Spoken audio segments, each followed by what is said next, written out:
Oke, bismillahirrahmanirrahim. Assalamualaikum warahmatullahi wabarakatuh. Oke, perkenalkan saya Ade Rahmat Iskandar, teman-teman. Jadi saya ingin sharing lagi ya untuk eee, untuk bagaimana sih caranya untuk membuat, tes SIM ya, tes SIM SIM C ya, SIM C. Jadi bagi kita tentu kalau pengguna kendaraan bermotor, inilah, wajib memiliki SIM. SIM A untuk mobil, kemudian SIM C apa, untuk motor ya. Cuma sekarang ada lagi namanya ini teman-teman, ada lagi sekarang namanya, eee, SIM AC ya. SIM AC ini nih besok boleh dipilih. Jadi kalau sekarang udah baru sekarang, kemarin, saya cek, ketika tes langsung itu ada pilihannya. SIM A berarti untuk motor, sorry, SIM A untuk mobil, SIM C untuk motor. Nah, jadi kalau zaman dulu kan kita buat SIM, misalkan saya ada SIM A itu untuk tes dulu untuk mobil, kemudian sekarang SIM C untuk motor. Nah, saya ingin sharing ke teman-teman gimana sih caranya eh, mendapatkan tes untuk mendapatkan SIM C. Ya, SIM C. Karena SIM C saya kebetulan hilang, barulah pernah kecopetan di busway ketika kerja di Jakarta. Jadi saya tes kembali. Jadi sebenarnya langkahnya mudah sekali teman-teman ya, mudah sekali. Pertama adalah, teman-teman datang ke Satpas. Satpas itu apa ya, tempat yang ditunjuk oleh, mungkin dalam hal ini kepolisian yang menyelenggarakan ya, untuk mengadakan tes, pelaksanaan SIM tersebut. Biasanya paling tidak di Polres ya, kalau karena saya tinggal di Depok 1 di perbatasannya Jakarta banget, Jakarta Selatan.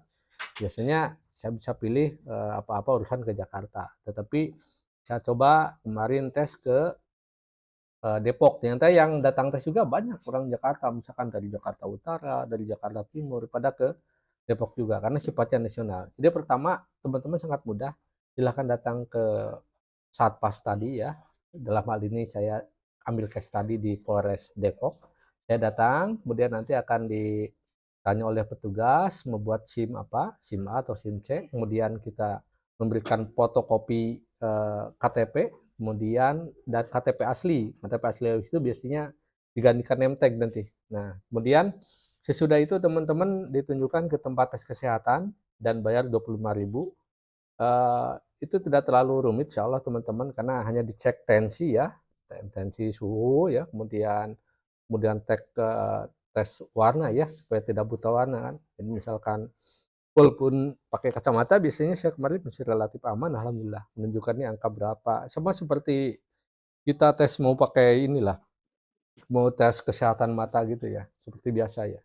Nah, ini bayar 25.000, kemudian kalau sudah sini langsung psikotes. Nah, psikotesnya ini nanti pihak psikolognya yang memberikan scan barcode ya, kita ambil dari handphone kita. Nah, di sana itu tipe tesnya itu ada 4. Ini saya jelaskan ke teman-teman ya, supaya teman-teman tidak fobia nanti takut. Biasanya orang tuh mau psikotes itu takut gitu, padahal psikotes itu biasa aja gitu, nggak terlalu rumit-rumit amat gitu. Nah, tes yang pertama visualisasi warna biasanya nih ya, misalkan ada gambar mencocokkan warna apa, kuning, hijau, biru, berikutnya apa gitu.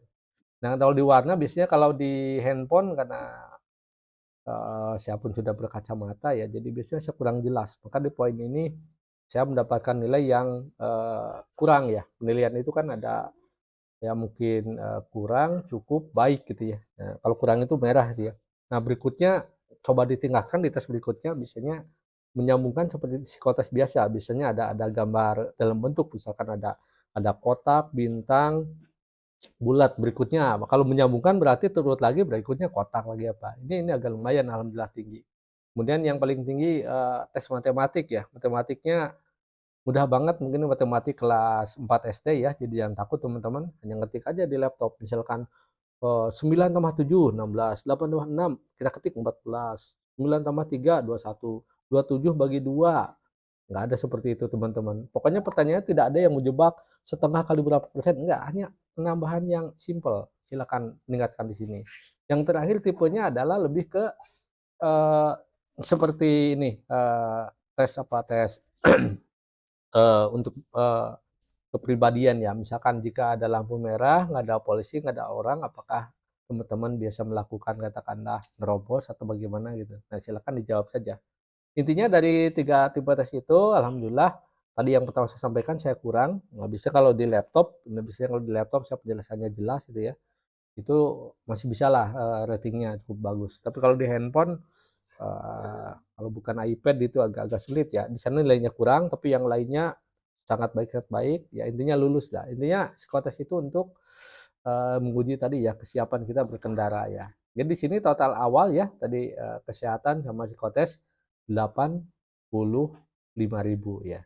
Nah, kemudian kita ke bawahnya kalau di Depok itu dia ada tempat untuk pengambilan foto, antri dulu nanti dipanggil, seperti biasa nanti diambil foto, kemudian sesudah ambil foto nanti disuruh masuk ke pendaftarannya ke ruang tes teori.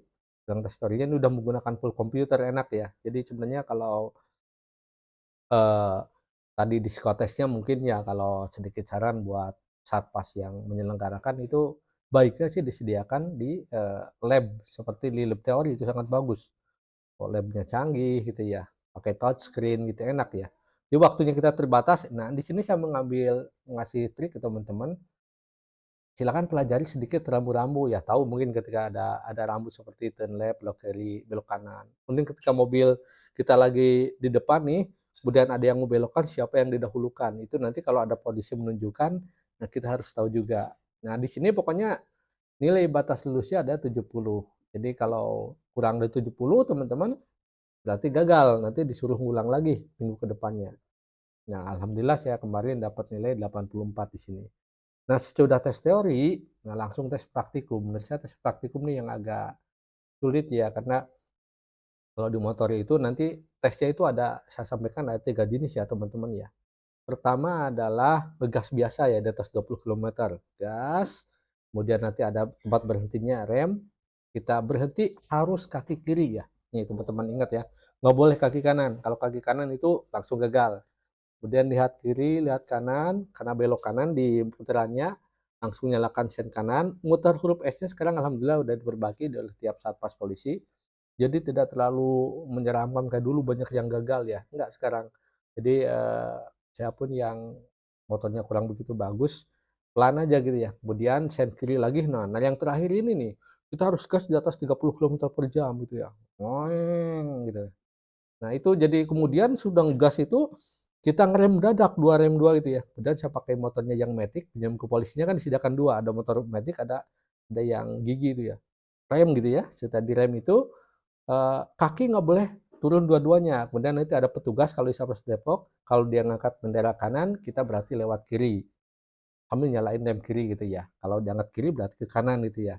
Nah, alhamdulillah jika lulus di sini itu udah lulus semua. Jadi tinggal ke banknya di sana ada bank Mandiri ya atau BRI ya, pokoknya yang BUMN lah. Yang kita bayar 150.000, udah dapat semua. Jadi alhamdulillah sebenarnya kalau tes sendiri itu murni ya di 2024 itu hanya mengeluarkan Rp235.000 ya. Ya itu menurut saya murah ya, karena kalau kita tahun lalu mungkin 10 tahun yang lalu masih 100, 150 wajar kalau sekarang ya. Nah, saya kira itu saja tip buat ke teman-teman yang mau tes SIM C itu ya. SIM A sebenarnya hampir sama, cuma A di tes prakteknya pakai mobil ya. Jadi kalau kita udah biasa nyetir, jangan takut juga kok. Insya Allah lulus kok ya teman-teman ya. Itu saja, terima kasih. Assalamualaikum warahmatullahi wabarakatuh. Semoga bermanfaat buat teman-teman.